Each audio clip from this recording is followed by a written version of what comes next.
SSC 26 শিক্ষার্থীরা, তুমি যদি বাংলায় প্রথম পত্রে এ প্লাস পেতে চাও, আজকে ভিডিও তোমার জন্য। যে অধ্যায়গুলো আজকে দেখিয়ে দিচ্ছি, এই অধ্যায়গুলো থেকে ইনশাআল্লাহ তোমাদের পরীক্ষায় সৃজনশীল প্রশ্ন কমন পড়বে। তোমাদের এখান থেকে বর্ণনামূলক প্রশ্নগুলো আসবে এবং নৈবেত্তিক কমন পাবা। আজকে এই ভিডিওটা অনেক অনেক বেশি ইম্পর্টেন্ট হতে যাচ্ছে তোমাদের জন্য, তাই সম্পূর্ণ ভিডিওটি দেখো। মূলত বাংলা প্রথম পত্রে সবচেয়ে বেশি প্রবলেমটা হয় যে অনেকগুলো অধ্যায়, আবার এখানে একটা গুরুত্বপূর্ণ বিষয় হচ্ছে তোমাদের কিন্তু শর্ট সিলেবাস, তারপর অনেকগুলো। এখানে প্রায় গদ্য অধ্যায় রয়েছে 3টা, 6টা, 9টা, আর কবিতা অধ্যায় রয়েছে 8টা। এই 9টা এবং 8টা মানে প্রায় তোমার এখানে 17টা অধ্যায় থেকে কোশ্চেন আসবে। তোমার মাত্র কয়টা এখানে বলা হয়েছে, তোমাদের টোটাল 17টা থেকে কোশ্চেন আসবে 8টা, যেখান থেকে তোমাকে 5টা অ্যান্সার করতে হবে। ওকে, তো চলো আমি পুরোপুরি বিষয়টা ক্লিয়ার করি যে বাংলার কোন অধ্যায়গুলো অফকোর্স তোমরা গুরুত্ব সহকারে পড়বা। মানবন্টনটাও তো তোমরা দেখেছো, আমি তো দেখিয়ে দিচ্ছি। তার আগে বলছি, তোমরা যারা এখনও YouTube channel, Facebook page subscribe follow করে আমাদের সাথে কানেক্টেড থাকবা নিয়মিত সব আপডেটগুলো পাওয়ার জন্য।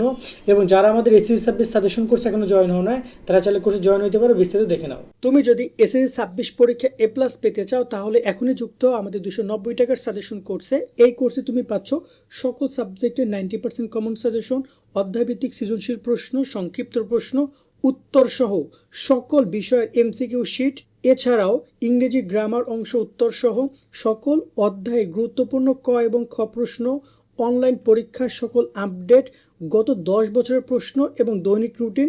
ইতিমধ্যে আমাদের কোর্সে যুক্ত হয়েছে কয়েকশো শিক্ষার্থী এবং তারা সাজেশনগুলো ডাউনলোড করে পড়া শুরু করে দিয়েছে। তাই দেরি না করে এখনই যুক্ত আমাদের সাজেশন কোর্সে। এই নাম্বারে 290 টাকা বিকাশ বা নগদ থেকে সেন্ড মানি করে আমাদেরকে জানাও। বিস্তারিত কমেন্ট এবং ডিসক্রিপশনে দেওয়া রইল।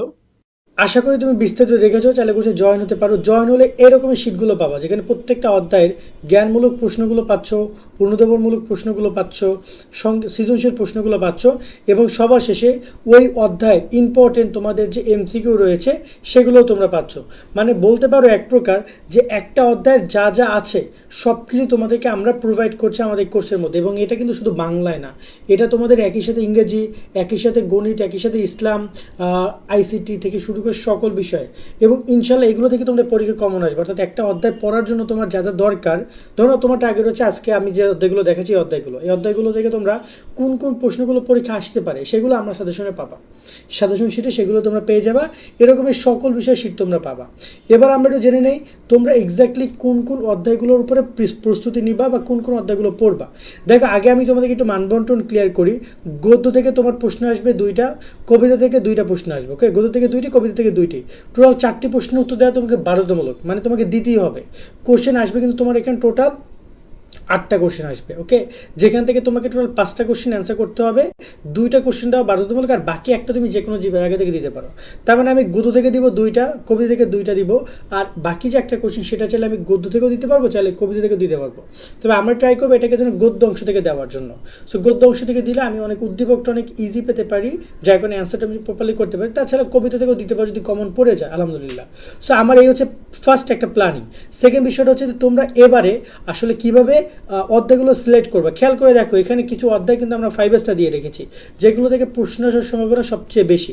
তো আমাদের এখানে গদ্য দেওয়া আছে প্রতুত প্রকার, শুভা, বই পড়ে। এই 3টা অধ্যায় থেকে আশা করা যায় যে 2টা প্রশ্ন আসতে পারে ম্যাক্সিমাম। শুভা বই পড়া থেকে কোশ্চেন আসবে, ম্যাক্সিমাম বোর্ড দিবে।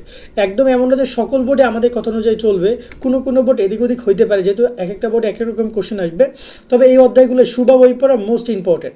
তার সাথে রয়েছে তোমার এখানে মানুষ মোহাম্মদ সাল্লাহ ইসলাম, শিক্ষা মনুষ্যত্ব, 21 গল্প। এই টোটাল আমরা তোমাদেরকে 6টা অধ্যায় পড়তে বলছি। 6টা থেকে ইনশাল্লাহ তুমি 4টা প্রশ্ন কমন পাবা। কোনো কোনো ক্ষেত্রে এখান থেকে তুমি 3টা প্রশ্ন যে অ্যান্সার করতে চাও সেটা তুমি করতে পারবা। একইভাবে কবিতার ক্ষেত্রে যদি বলি, কপোতক্ষ নদ, জীবন বিনিময়, এই দিন সেই মাঠ, বৃষ্টি, আমি কোনো উদ্যোগ নই, এই টোটাল 5টা অধ্যায় পড়ে যায়। এখান থেকে আশা করা যায় তোমার 4টা প্রশ্নের মধ্যে মিনিমাম 3টা প্রশ্ন কমন পড়বে।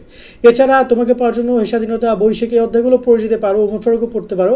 তবে ম্যাক্সিমাম বোর্ড এই অধ্যায়গুলোকে প্রশ্ন করবে। বিশেষ করে আমি কিছু অধ্যায়ের কথা একটু বলতে চাই, যেগুলো সবগুলো বোর্ডেরই সংস্পর্শ থাকতে পারে। তার মধ্যে একটা রয়েছে শুভা বই পড়া, শিক্ষা মনুষ্যত্ব, 21 গল্প। এখানে রয়েছে জীবন বিনিময়, কপোতক্ষ নদ, আমি কোনো উদ্যোগ নই, এই দিন সেই মাঠ। এই 8টা অধ্যায় মোস্ট ইম্পর্ট্যান্ট। কোনো কোনো ক্ষেত্রে এই 8টা অধ্যায় থেকে 8টা প্রশ্নে কমন পড়তে পারে। কোনো কোনো বোর্ড এই 8টা থেকে কোশ্চেন করবে, আবার কোনো কোনো বোর্ড হয়তো ভাই 8টা থেকে কোশ্চেন 6টা বা 5টা 6টা পর্যন্ত করতে পারে। তো তোমার যদি 5টা অ্যান্সার করতে হবে, তুমি সবসময় জন্য গদ্য 6টাতে যেটা আমরা দিয়েছি, যে 6টাতে কথা বলেছি, এটাকে তোমার সবচেয়ে বেশি ইম্পর্টেন্স দিবা। আর কবিতাটার বিষয়টা হচ্ছে যে কবিতার যে 4টা অধ্যায় 5টা অধ্যায় কথা বলেছি, এগুলো তোমরা ভালো করে পড়বা। তো এইটা হচ্ছে তোমাদের গদ্য নিয়ে টুকটাক আলোচনা বা কবিতা নিয়ে আলোচনা।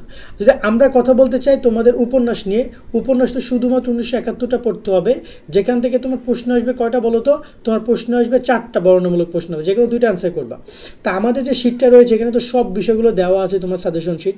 নিচের দিকে আসলে তুমি আমাদের এখানে টোটাল 25টা কোশ্চেন পাবা। এই যে দেখতে পাচ্ছ টোটাল এই যে 25টা কোশ্চেন, তুমি ক পাবা 25টা, খ পাবা 25টা, কারণ বর্ণমূলক প্রশ্নে 2টা পার্ট হবে, ক হবে 3 মার্কের, খ হবে 7 মার্কের। টোটাল আমরা এখানে পার্ট বাই পার্ট তোমাদেরকে কোশ্চেন দিয়েছি, 3 মার্কের জন্য সাজেশন, 7 মার্কের জন্য সাজেশন। এই 25টা কোশ্চেন থেকে আশা করি যদি সলভ করে যেতে পারো, তাহলে তোমার এইখানে 20 মার্ক কনফার্ম থাকছে, মানে খুব ইজিলি তুমি 20 মার্ক এখানে রাখতে পারবা। ওকে, এবং এই বর্ণমূলক কোশ্চেন কীভাবে লাগবে এটা নিয়ে আমরা একটা খুব ডিটেলস একটা ভিডিও করবো। এমসিকিউ নিয়ে যদি কথা বলি, গদ্য থেকে 15টা, কবিতা থেকে 15টা পর্যন্ত এমসিকিউ আসবে, মানে উপন্যাস থেকে কোনো এমসিকিউ আসবে না। এই গদ্য থেকে 15টা আসবে, কবিতা অংশ থেকে 15টা, তোমাদেরকে এমসিকিউ দিবে 30টা এমসিকিউ।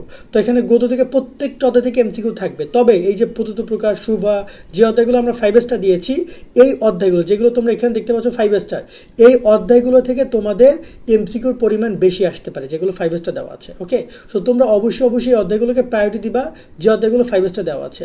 আমি আবারও বলতে চাই যে এমসিকিউর ক্ষেত্রে খুব বেশি টাফ এমসিকিউ আসবে না, মিনিমাম মানে তোমার হচ্ছে যে মেইন টপিক থেকে কোশ্চেনগুলো আসবে।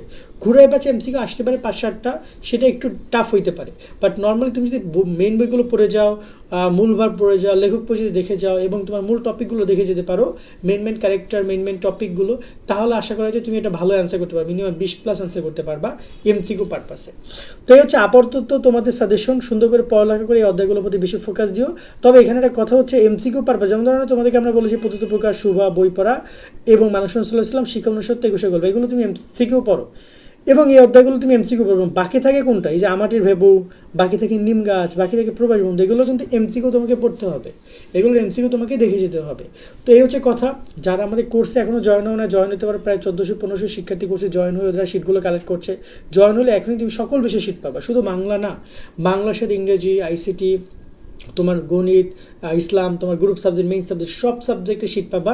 সেখান থেকে তুমি জানতে পারবে কোন অধ্যায় কোন সৃজনশীলগুলো ইম্পর্টেন্ট, সেগুলোকে এখানে আমরা দেখতে পাচ্ছ। এখানে আমি কিন্তু 5 স্টার দিয়ে দিয়েছি, দেখতে পাচ্ছ এই যে এগুলো 5 স্টার। এই কোশ্চেনগুলো তোমার গাইডে তুমি পেয়ে যাবা, সেগুলো দেখে অ্যান্সারগুলো পড়ে ফেলবা। এরকমভাবে প্রত্যেকটা অধ্যায় ভিত্তিকে আমরা খুব সুন্দরভাবে দেওয়া ট্রাই করেছি। এমসিকিউগুলো দেওয়া আছে, যেমন ধরো যে শুভা গল্পটা রয়েছে, তোমরা খেয়াল করো এই যে শুভা গল্পটা কোন বোর্ডে কোন সিকিউগুলো এসেছে, কোন কোশ্চেন কোন বোর্ডে, সেগুলো দেওয়া আছে। কারণ শুভা গল্পটা বেশ কয়েকটা বোর্ডে রিপিটেড হয়েছে, দেখতে পাচ্ছি সৃজনশীল প্রশ্ন। এই প্রশ্নটা আসছে রাজশাহী বোর্ডে গত বছর, Rajshahi board, Jessore board, Dhaka board গত বছর কোশ্চেন করে না, কুমিল্লা বোর্ড এখান থেকে কোশ্চেন করেছে। তো এই প্রায় 4টা-5টা বোর্ড গত বছর এই শুভা গল্প থেকে কোশ্চেন করে, 4টা বোর্ড করেছে। এবছর মিনিমাম 3 থেকে 4টা বোর্ড এই শুভা গল্প থেকে কোশ্চেন করবে। তো আশা করি তোমরা পুরো বিষয়টা বুঝেছো। আজকের মতো এখানে বিদায় নিচ্ছি, সকলে অনেক ভালো থাকবা, আল্লাহ হাফেজ।